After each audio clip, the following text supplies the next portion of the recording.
Hi everybody, this is the exam review. So this is an interactive video. What that means is I'm going to show you a few questions from a previous exam that I've done before. If you get it right, you will then keep moving to the next question. It'll show that you got it right. If you get it wrong, it's going to kick you back to a place where I'm going to explain something you should think about to get it right. And then you'll move on after that. So we're actually going to see two different scenarios in this particular video. And each one of those scenarios are scenarios I have used on a past final. I'm going to go through a total of 32 questions. And you're going to read the scenario, you're going to take the question. If you get it right, go to the next one. If you get it wrong, it's going to kick you to an explanation of something you should think about to get to the right answer.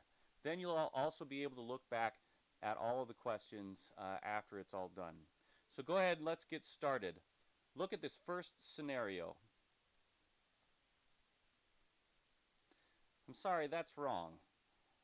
In this particular case, you need to think about the kind of sampling that I did. Remember, the bees are the participants, so how did I get the bees? It wasn't totally random. How did I get it? Question 2. In this particular case, remember, a sampling frame is something you use to get your sample.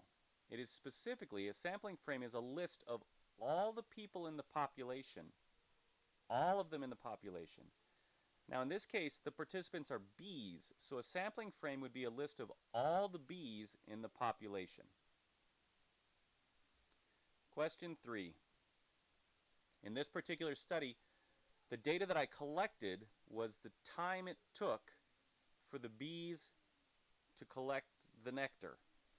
So the time it took is what we're discussing here. You need to figure out if that's nominal, ordinal, interval, or ratio. Question 4.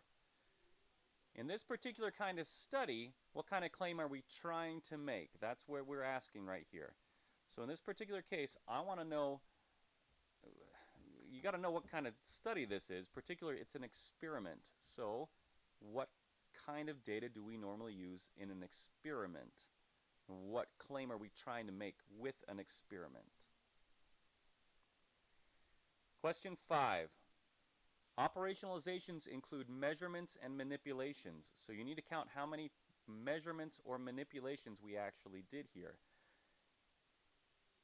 This particular case, the time 1 and time 2, they're only used in order to have one time where they have no other bees around and the other one where they do have bees around. So those are not, the time itself is not a separate manipulation. Look at the hypothesis, the original science hypothesis, and apply it. And you'll figure out how many manipulations and how many measurements. Question 6.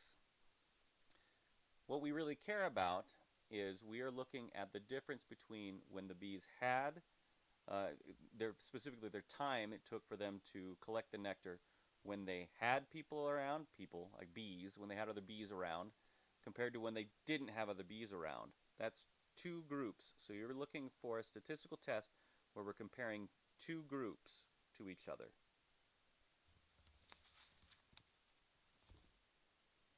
Question 7. In this particular case, we're looking at problems that would happen if I did reject the null hypothesis. Remember, I found in this scenario, I found that there was a difference between when they had and when they didn't have other bees around. So which of these on the list would actually be something that I'd be worried about if I did reject the null hypothesis? If I found significant results, which one of these is a particular problem?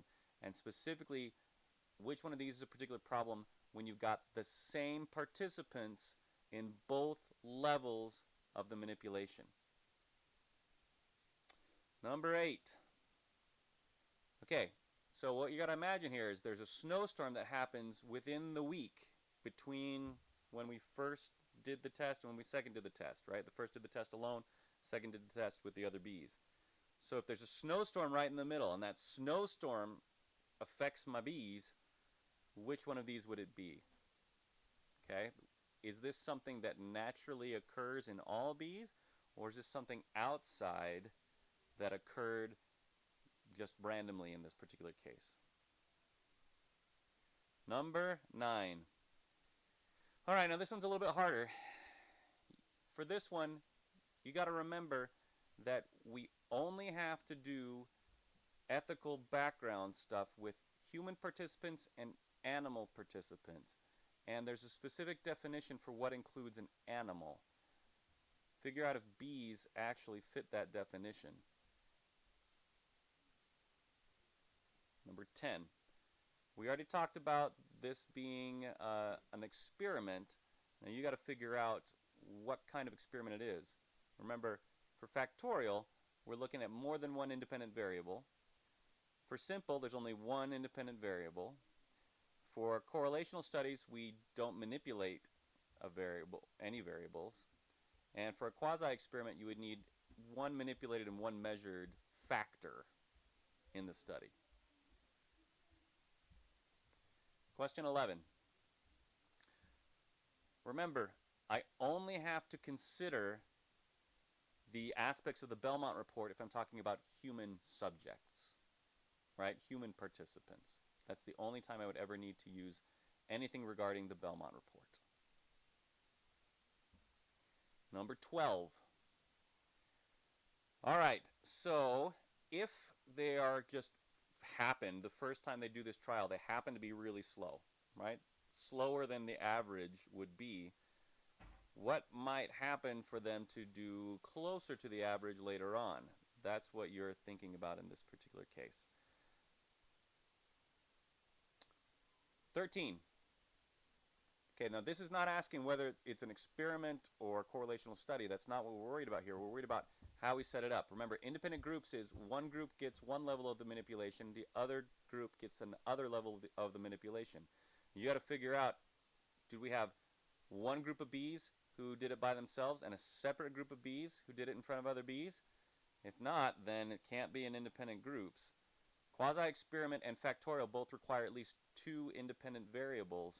And the only independent variable that we really care about here is whether they did this, whether they were alone or in a group. 13 is what we just did. 14. We only worry about a blank by blank, 2 by 2 or 3 by 5 or whatever by whatever, when we have a factorial design. Factorial design means more than one independent variable. And in this case, we wouldn't have an anything by anything because we only have one independent variable. It is, are you alone or with other bees? 15.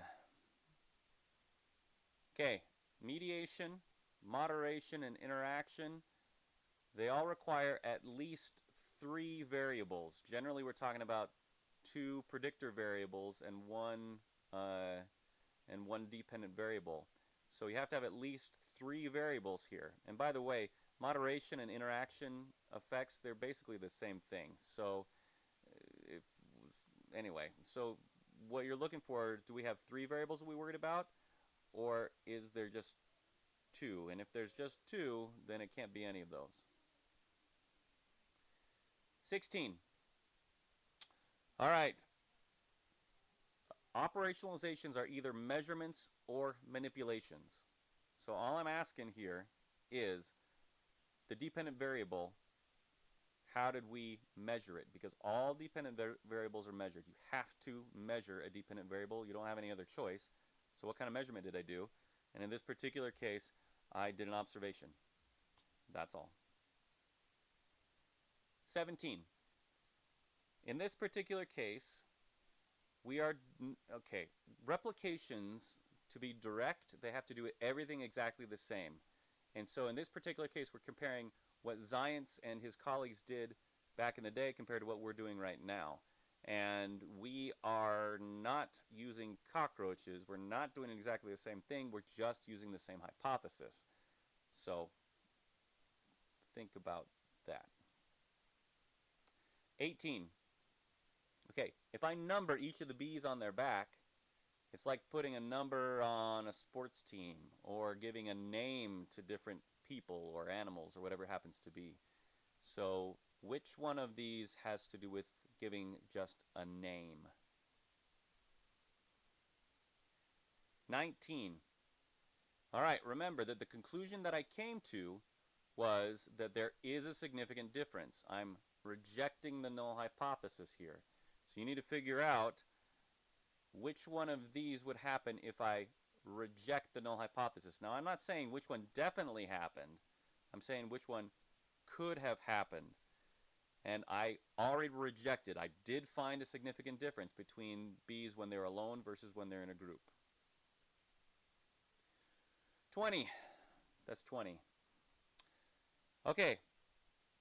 Bees have a different maturation cycle than other kinds of animals. Insects, they grow pretty fast. So if I'm saying that the baby bees weren't as good as the bees that were a lot older a week later, then I'm looking at an effect that would naturally happen between that age group of any kind of bees. So a natural growth that would happen.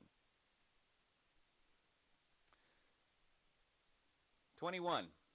Now, in this particular case, what we are looking for is the way that we did the test. Remember, the flowers were exactly the same. So the testing of the flowers was the same from time 1 and time 2. And so which one of these would indicate a problem with the way that we tested, the way that we did that particular test? 22. When we criticize any kind of an experiment and we're saying that your independent variable didn't cause what you think it caused in the dependent variable, that is always a problem. That's what we're saying in this particular case. So I'm not going to tell you what it is because you should know. But what we're saying here is, hey, I think what's going on is because they naturally grow faster, and it's that growth that changes. I don't think it's them being in the presence of other bees or not being in the presence of the bees. I think it's just the way that they grow, their natural course of life, that's changing this whole thing. It's nothing to do with what you think it is, with what you hypothesized. 23. So, in this particular case, when we're talking about what should have happened, remember, there are some things that are nice to happen and some things that are really important. Now, if I want to run this experiment, then there are things that I should do compared to things that would be nice to do. It's nice to have a random sample, but that would mean that you'd have to have a list of all the bees in the entire population, right? Good job. Good luck with that one. That's not necessary. Random assignment means in independent groups, you get assigned to being alone and you get assigned to being with other bees. That would be random assignment. Now, in this particular case, we didn't have independent groups. We had the same bees time 1 and time 2, but they always did it alone first and in a group second. Is that a problem? Well, think about this considering I just kind of made up the word randomized variance. 24. I assume that bees can't know what experimental condition they're in. All right, so if they can't know, oh, I'm in the alone condition versus, oh, I'm in the group condition, then there's a particular one of these that won't be a problem because I'm not worried about them being blind to the scenarios that they're in. Okay, so look for one that requires a double blind, right? Another one of these problems can be overcome when you have a double blind study. 25. All right. What does it mean to register a study? That's all that means. So all I'm asking is, what does it mean to register a study? Registration happens before the study starts. So, and it has nothing to do with the IRB. Okay, so before the study starts, I don't care about the ethics. I care about whether or not it's a good hypothesis, whether it's, whether actually does what it's supposed to do, not whether or not it's at all ethical to do. All right, in this next scenario, we are going to look at a lot of different variables. So on this, you'll see the scenario as well as a whole lot of different variables. Now, what you want to do is you want to figure out what kind of information you're getting from each of the variables that was collected. And as you do that, we'll do different kinds of hypotheses that might happen. This next part is basically a statistics review.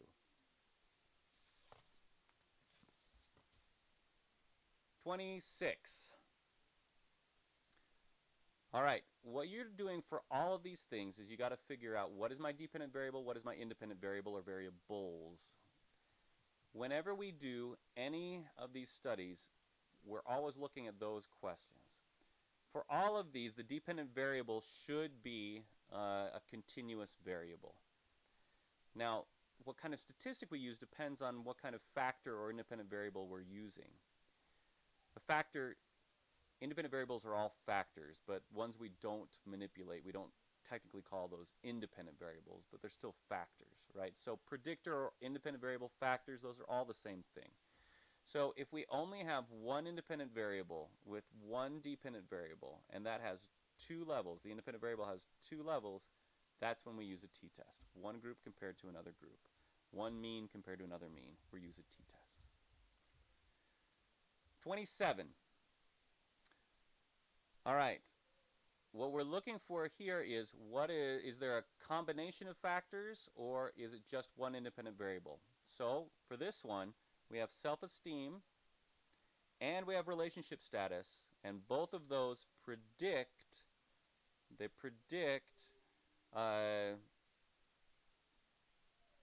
cookies. That's what they predict. They predict cookies. So cookies is the dependent variable, and I have more than one independent variable. Now these independent variables, relationship status and self-esteem, if you look at the way that they were measured categorically. You're either in or out of a relationship, and high or low self-esteem. Those are categories. Those are categories. So two categorical variables and one continuous dependent variable. Which one would we use? In 28, what we're looking at is when we use a pairwise t-test. The pairwise t-test is only after we have done one of the tests that requires a secondary test. Now the secondary tests that we've discussed so far are really just in analyses of variance.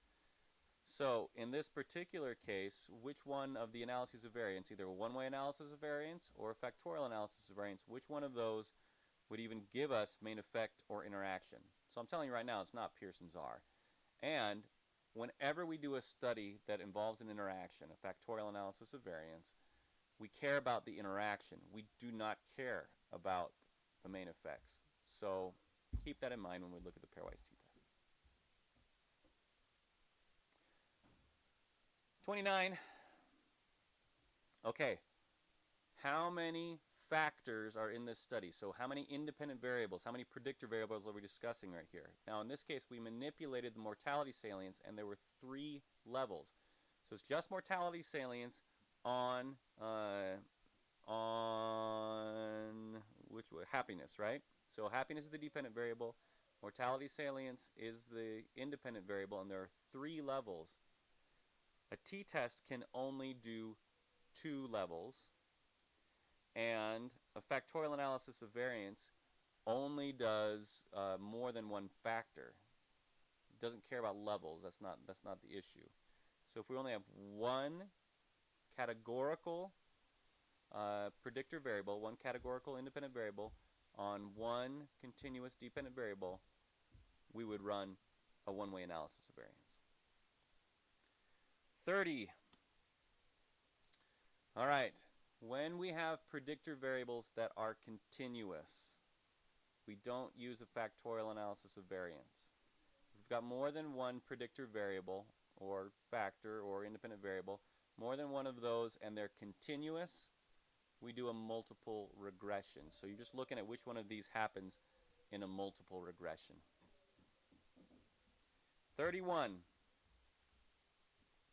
If I'm looking at time 1 and time 2, that is two groups.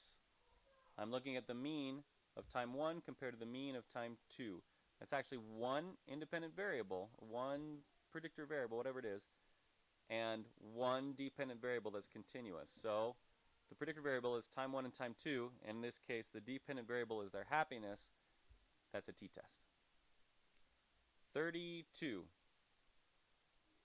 If you're running a Pearson's R and a multiple regression at the same time in the same analysis, we went through this in class, that's how we test a mediated hypothesis. The other ones don't use those kinds of tests. All right, thanks everybody. So we'll do some more review in class, and you feel free and go back and look at all of these again if you want to. Good luck. Bye-bye.